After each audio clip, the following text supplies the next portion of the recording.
Carlino. Another turnover for St. Peter's. Yeah, Carlino just seems to be having a lot of troubles here with his outlet passes so far.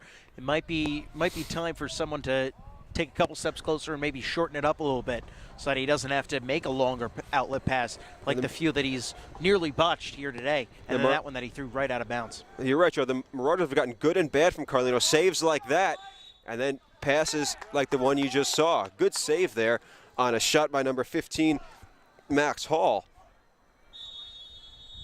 But now it's on Carlino to try and make an accurate pass again, and here he comes out with the ball. Not very aggressive riding here by MKA.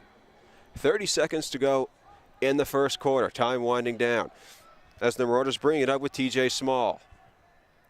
Small to McIntyre. Now Henningren with it. Trying to find a lane for a shot, bringing in, backing down his man like he's posting him up. And now a pass goes free, rolling out of bounds, chasing after it is DeMartin. Let's see if we can't see if we got there in time. We'll tell you as soon as we know. Yeah. It looks like Montclair Kimberly ball as the clock winds under 10 seconds to go in the first quarter. Pass cross field, mishandled by number 40, Eric Zug. But he picks it up in time, now being checked, and eventually the ball comes loose but picked up by Fennelly. And there is the horn signifying the end of the first quarter here in Jersey City, New Jersey. So after one here at Father James F. Keegan SJ Field, the score is the St. Peter's Prep Marauders 3, the Montclair Kimberly Academy Cougars 1. And, well, I'd be lying if I said it was the most pretty first half of lacrosse. There was some sloppy play really coming from both sides there, Mark, but overall, it went pretty well for St. Peter's Prep. They were able to control the ball for most of the time on offense. They got a lot of scoring opportunities, and they, as you see there on the scoreboard, two of them were able to find the back of the net. Three of them, rather. Two of them by Christian Hedengren, the outstanding junior attackman. Now with 19 goals, 24 points on the season for St. Peter's, leading the way in both of those categories. Yeah, to be honest, Joe, I think the play out there today has kind of reflected the weather and the day itself. But you're absolutely right. Hedengren is St. Peter's top scorer this year, and he's reflected that in the way he's played today and the way that St. Peter's has gotten the ball with the opportunity to score. And MKA, on the other hand, just seems a little bit stagnant, a little bit slow. Their offense just doesn't seem to be running very smoothly today. And that's kind of seems like the way that they play in the games that they end up losing. Well, I mean, you also have to keep in mind that, you know, Montclair Kimberly is a young team. They have 7 sophomores, 1 junior, and 3 seniors on their roster. Just a very, very young and inexperienced team. And as they gain more experience as the season goes on, perhaps they will play better, but for now they're going to be making some of those mistakes that you make when you maybe don't have the experience of some of the upperclassmen and of some of the players that they ended up losing last year. And before we get started here in this second quarter, we want to invite you to follow us on Twitter. We are at NJ.org/varsity there. You can like our Facebook page, NJ.org/varsity, and also subscribe to us on our YouTube channel, youtube.com/NJ Newsfeed.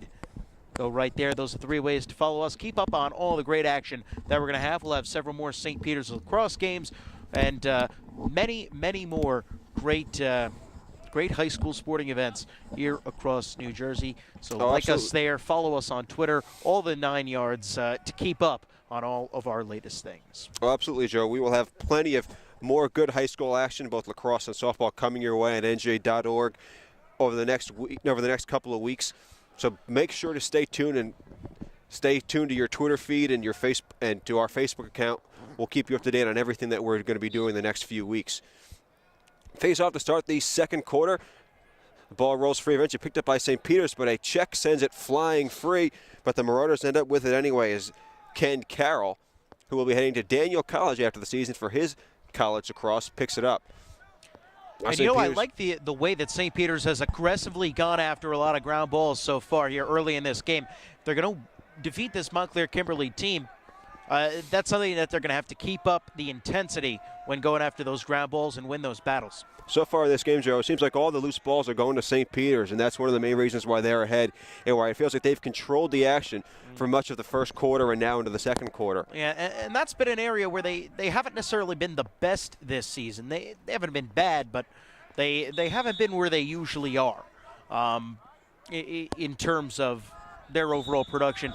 And going after those ground balls a little more aggressively, something certainly that will be beneficial to them. Barbary with it now, trying to fight his way in front of the goal. Fires it, but it goes wide and misses the stick of Hennegren. Comes out of bounds right in front of us. Yeah, I think he was shooting it at you.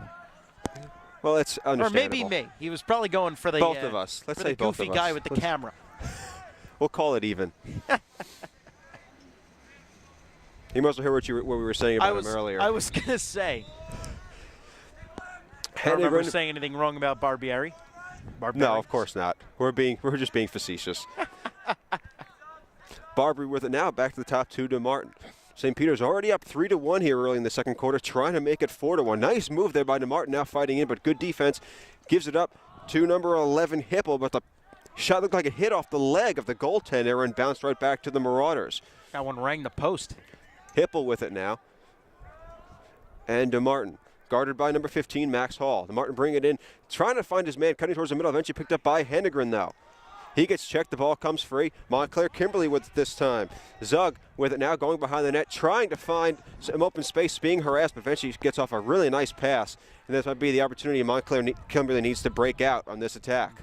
Yeah, Zug's one of the best ground ball guys that Montclair Kimberly has. We've already seen him pick up a number today, and boy, that was perhaps the biggest one with St. Peter's threatening.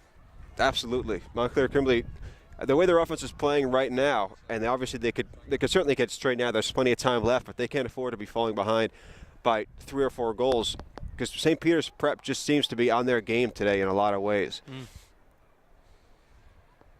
Montclair coming now looking for their opportunity to cut the lead back to 1. Running their offense. Yanes with it. Thought about a shot. Instead gives it up to number 7, Tommy Fusco. Fusco, one of the few seniors on this Montclair Kimberly team, bring it towards the net, trying a bounce shot, and it goes in. Nice move by Fusco to make his way past his man, get an open lane in front of the net, and he put it home. Fusco, the team's top assist man, nets a goal there. Yeah, and the game scores 3-2. Joe? Yeah, usually Fusco more accustomed to setting up goals such as that one, but gets his 5th of the season right there, averaging 2.6 points per game. Pretty decent contributor to this Montclair Kimberly team. Not the best scorer that they have, but certainly somebody that they need to be getting positive contributions out of, like that one right there. Absolutely, especially from a senior who's probably a leader on this team. Especially with all the young players, one of the guys that they really need to step up and be one of the main cogs in this machine. Nice battle at face-off. The ball still going loose. We haven't had a clean face-off win all day, I don't think. Eventually picked up by Zug, but keeps fighting with it, and the ball rolls out of bounds. And with the whistle, we hear white ball. That means Don Bosco has possession. I believe you mean St. Peter's. I'm sorry, St. Peter's. My mistake. You're going into. I was jumping ahead to some of our future games, from the games we will be covering in the future. You're pretending that it's a few days from now.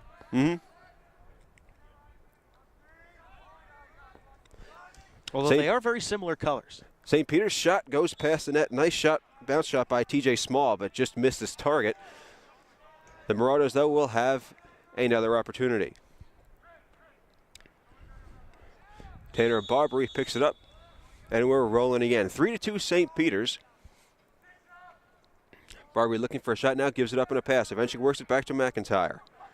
McIntyre also a player on the St. Peter's football team. And you look at a guy as big as he is, that makes all the sense in the world. McIntyre guarded by Chris Sibilia. Thinking about bringing it in, but knocked away. And now thinking about a shot, there was Hennegren. Passes it off, but the shot goes wide from Barbary. It's a good idea that time by Hennegren to pass up the shot attempt and try and set up his teammate. And Barbary had a good angle, but just ended up firing it wide.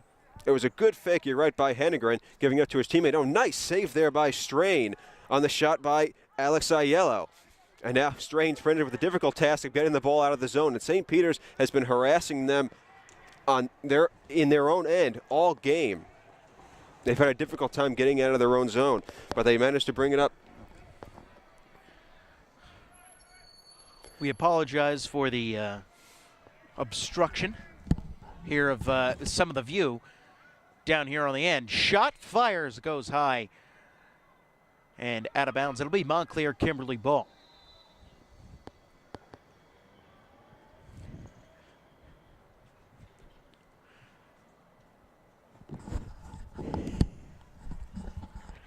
Sorry about that, folks. Had a technical problem. That's all right. I took over for 2 seconds. Okay. He gave him a quick preview of the second half. Mm-hmm. Well, see, that's the great thing about having a guy like you here, Joe. I know if there's something I need to go take care of for a second, you will not be let on the side down. Well, that's why they keep me around. Hall with it now for Montclair Kimberly. The Cougars with an opportunity to tie this game, but shot goes wide there. And Montclair Kimberly will taking out of that corner that has been obstructed from our view. We apologize for that.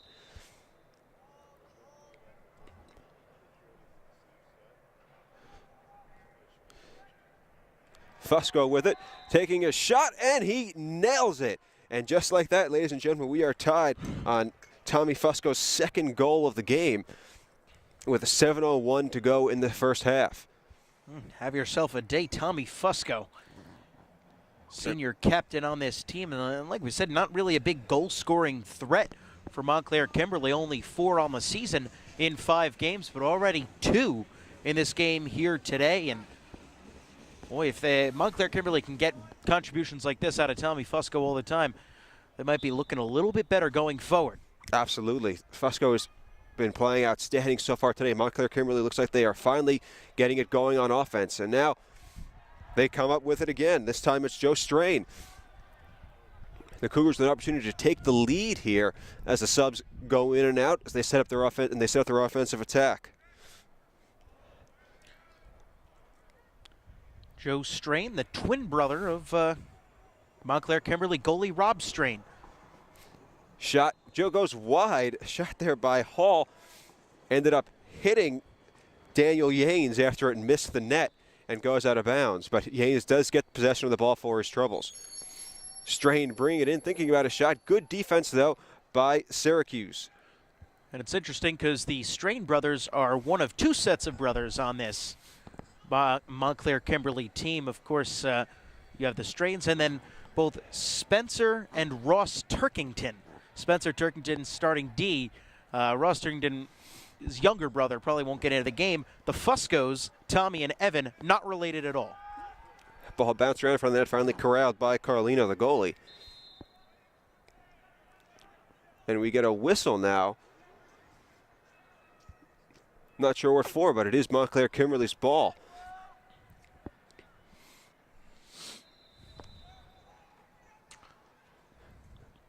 Fusco with it as the Cougars set up their attack. Defended by Devin Syracuse. Syracuse coming from has a good pedigree in that family as his brother plays across at Denver, one of the top college lacrosse programs in the country. Max Hall with it, defended by 2 players from St. Peter's. Trying to find a lane, being checked there, and the ball comes loose. We have a flag, though, go down. And it looks like Montclair Kimberly will be going a man up. See who the guilty party is. Evident that it is a slashing penalty. So that's 30 seconds for Montclair Kimberly. So prime opportunity here with the game tied for MKA to take their first lead of this game if they can end up converting on the man-up opportunity. They have an opportunity not only to establish a lead here, Joe, but to really get a stranglehold on the momentum in this game. They've already scored the last 2 goals. They could score their third in a row here, put them ahead. They could really be in control, especially with about 5 minutes to go before halftime. just working around, making sure they get a good shot. Shot by Fusco, bounces around in front of the net. St. Peter's players fighting for it, and we get a whistle. And St. Peter's will get possession. Quick pass there. Nice job by Carlino getting the pass off as the Montclair Kimberly players were getting set up before they would have a chance to set up a defense. Now a long pass, trying to hit Brendan Popovich. It goes bouncing over his head and comes right to Connor Kirkwood. So that looked like it was going to be another bad pass from Carlino. It ended up being a perfect toss as it came on the bounce to Kirkwood. And now St. Peter's Prep waiting out the last of that penalty before they start their offensive attack. Just about 4.5 minutes to go here in this second half. And this is exactly what Prep needed, was to get the ball back in their attacking end and then just start firing shots away at Strain like they were in the first quarter. Absolutely. St. Peter's really peppered Strain in the first quarter. The last few minutes, Montclair Kimberly's kind of controlled the action. But St. Peter's looking to get back to the game plan they started the game with that got them a 3-1 lead. Tight defense there by Zug on Hennegren. Hennegren running around trying to find an open lane, thinking about shooting, still thinking about it. Defended now by number 27, Ethan Fusco. Now another flag goes down. Yeah, Hennegren was slashed pretty good behind the net and went down. We got a nice good angle at it at this camera. So he was coming right around the back. He just ended up getting slashed, went down, and now it's going to be Prep going to man up. And just like that, Joe, 1 minute ago it was man up for Montclair Kimberly. They looked like they were going to grab the momentum in this game. But now it's St. Peter's turn with a man up, and they could retake the lead here. 3:50 to go in the first half. Even at 3 between St. Peter's Prep and Montclair Kimberly Academy here in Jersey City, New Jersey. DeMartin has it behind the net. Defended by Spencer Turkington. Pass thinking about a shot there was number 10, Tanner Barbary. Now Barbary with it again. Hennegren with it. Fires one. Great save, though, by Rob Strain. A fantastic save and a quick outlet pass. And just like that, Eric Zug has Montclair Kimberly on the attack. We get a whistle there, and it appears it is a timeout for Montclair Kimberly with 3:26 to go. So a great save by Strain becomes an offensive opportunity for Montclair Kimberly. And, Joe, these teams are nothing if not even matched right now. Yeah, well, we've seen a lot of great plays from the goalies. They've also made, their fair share of mistakes. But let me tell you, that last save by Rob Strain was really something special. That was a wicked shot that was coming at him, and was able to get his stick up and just catch it right in the pocket. Very impressive there, not even to have it bounce off and go anywhere. But so far, this is pretty much what we thought we'd end up seeing out of these teams. They've got talent, but they're just they still make small little mistakes here and there that end up coming back to bite them. And right now, about as evenly matched as you can get, 3-3, with just about 3.5 left here in this first half. That's exactly right, Joe. Both teams talented, both teams just a little bit flawed. Yeah. And that has been evidenced at different parts of this game as we've gone on. As we mentioned, 3:26 to go in the second quarter here at Father James F. Keegan SJ Field. That's a mouthful. In Jersey City, New Jersey. You're telling me. The home lacrosse field of St. Peter's Prep.